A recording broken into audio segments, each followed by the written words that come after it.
This guy is an incredibly bad actor.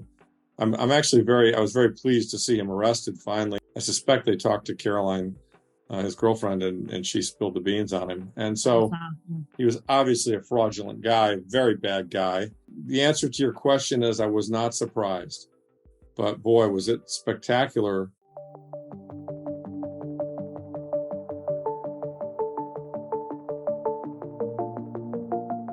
Hey guys, welcome back to Let's Talk Crypto. In this video, we have investment manager Lawrence Lepard talking about the FTX crash, crypto regulation and his view on Ethereum. Lepard calls out on the SEC for not acting sooner and makes a pretty bold statement about Ethereum, comparing Vitalik to SBF. Let's listen to Lawrence Lepard and pay close attention as he shares his reaction to the FTX news and his take on how these crypto scams will impact Bitcoin. But before we do, please consider subscribing to our channel, as we bring you daily content on the latest crypto news. And now, let's jump right into the video.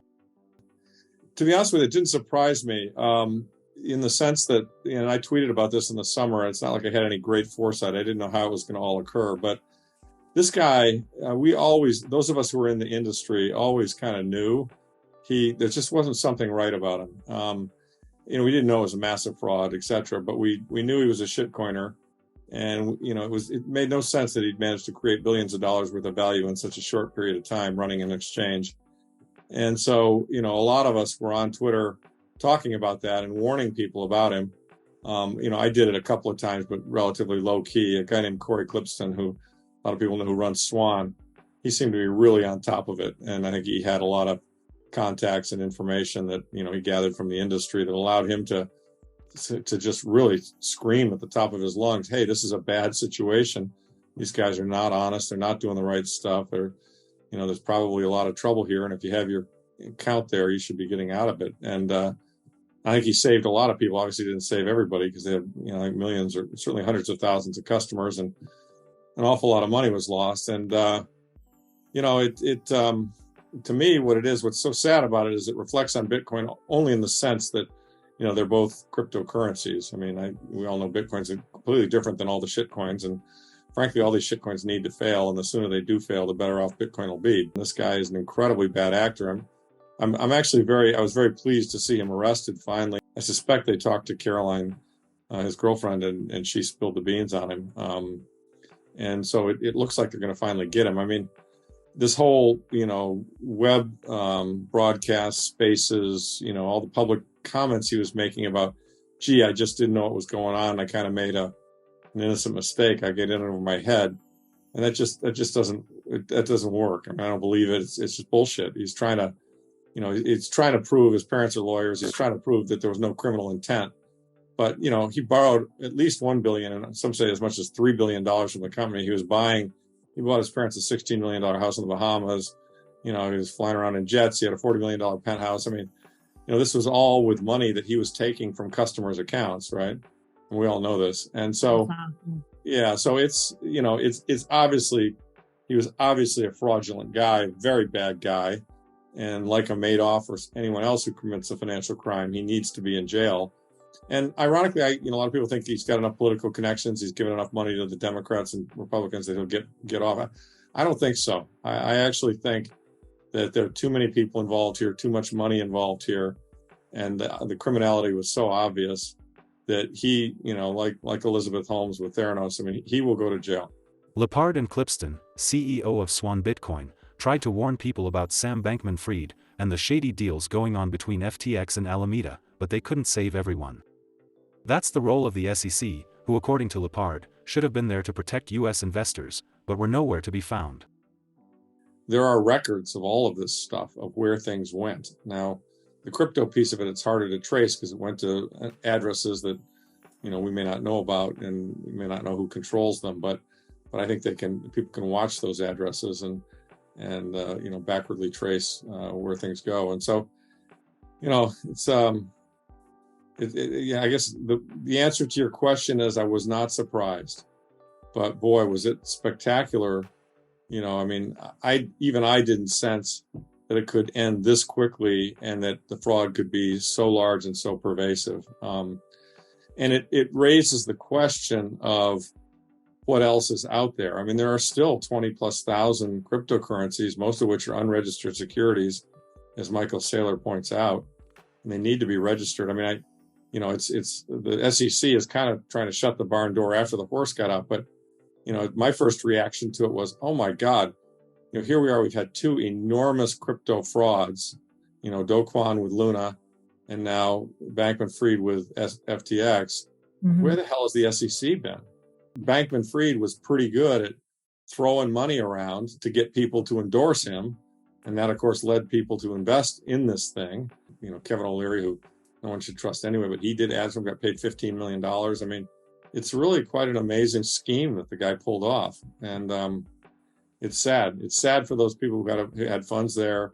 Yeah. And it's sad in the sense that, for those of us, and you're in the Bitcoin game, and I'm in the Bitcoin game or the Bitcoin business, and, Bitcoin's a completely different animal. And Bitcoin is actually very, very important as a digital form of sound money. It's digital scarcity, as you and I know, provable digital scarcity, immutable digital scarcity. And that's actually a huge technical innovation that I think, in retrospect, in 10 or 20 years, we're going to say, wow, that really changed the world.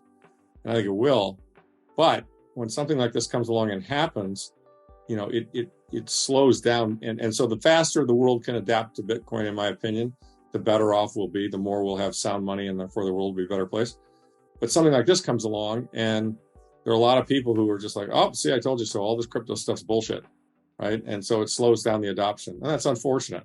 Especially since the FTX collapse, there's been a lot of talk about new regulation. So how does Lepard think regulation will impact Bitcoin and the crypto industry as a whole? Well, first of all, regulating all the shit coins and the tokens that are not Bitcoin, that have a CEO and have, varying issuance policies and all this, like Ethereum, I think is a goner. And I think a lot of other shit coins are goners. So, I think it's going to kill off a lot of other crypto that probably never should have been there anywhere.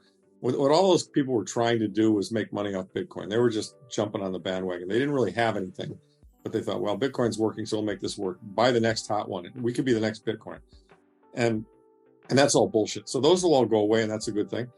I think in general, having a light regulatory touch on this area is a good thing, because, and having the government say certain things about it are good, because frankly, institutions have been held back from participating in it because they do feel like it's the Wild West. They don't feel like it's regulated enough.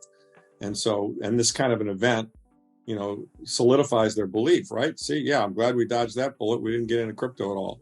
And they're right. Not getting into crypto is good. With respect to Bitcoin itself and how they could regulate it, I don't really think they can. I mean, the only regulation I think they could do is they can probably tax it, which would be unfortunate, because that would slow it down. To have regulations around cryptocurrency and exchanges and accounts, it's probably a good thing. It's probably on balance a good thing. It will lead more people to say, all right, the government's involved here. They're making sure that the shitty and shady people cannot operate freely. Therefore, I'm more comfortable going into this space.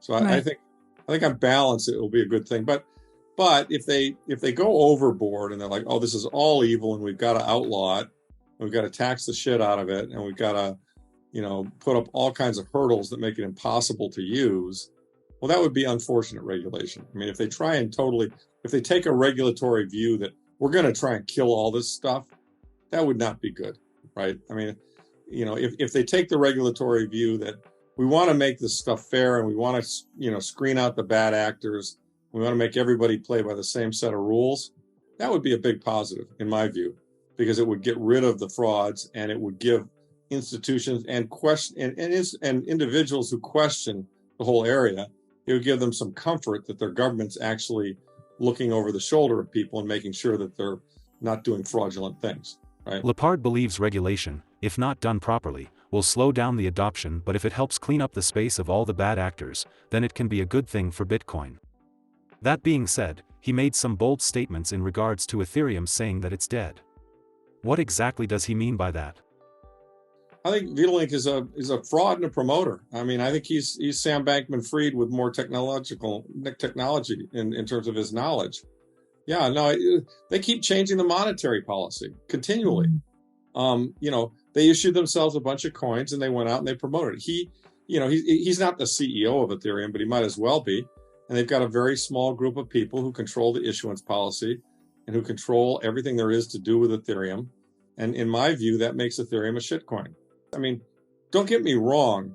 Ethereum and some other cryptos are actually trying to do things in the financial world that will need to be done in the future. I mean, the idea of smart contracts and some of the apps that are being built on Ethereum, those need to be built and those will be built. And they're good ideas. They will improve the world. But they're building them on a foundation of sand, which is ETH, which has to be burnt and issued, based on proof of stake, not proof of work, and which has a constantly changing monetary policy. And as a result of that, they're ultimately going to come a cropper. I mean, Bitcoin has solved. I mean, you can do. Jeff Booth has a great triangle. You can do things fast. You can do them securely. Or you can do them. Immutably, I guess, but you can't. You can have 2 out of 3. You can't, and so, when you go to proof of stake, sure, you don't have to use as much energy. You don't have to.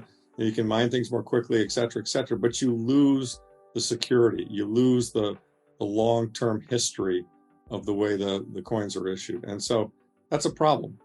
It's a fundamental problem that all non-Bitcoin things are going to have to solve.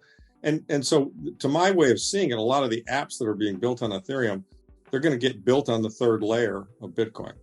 Lepard was not surprised that SBF and FTX went down, but it's unfortunate that many people lost their money and also their confidence in the space. What's interesting to note is that despite the crypto market still being shaken by everything that went down in 2022, the Fear and Greed Index shows that investors' confidence is up from December of last year. Is it possible the market is starting to think that FTX was the last player to fall, and that the bottom is in for Bitcoin? Let us know in the comments below. If you enjoyed this video, please make sure to give us a like and subscribe. Thank you so much for watching. This is Let's Talk Crypto, and we'll see you in the next video.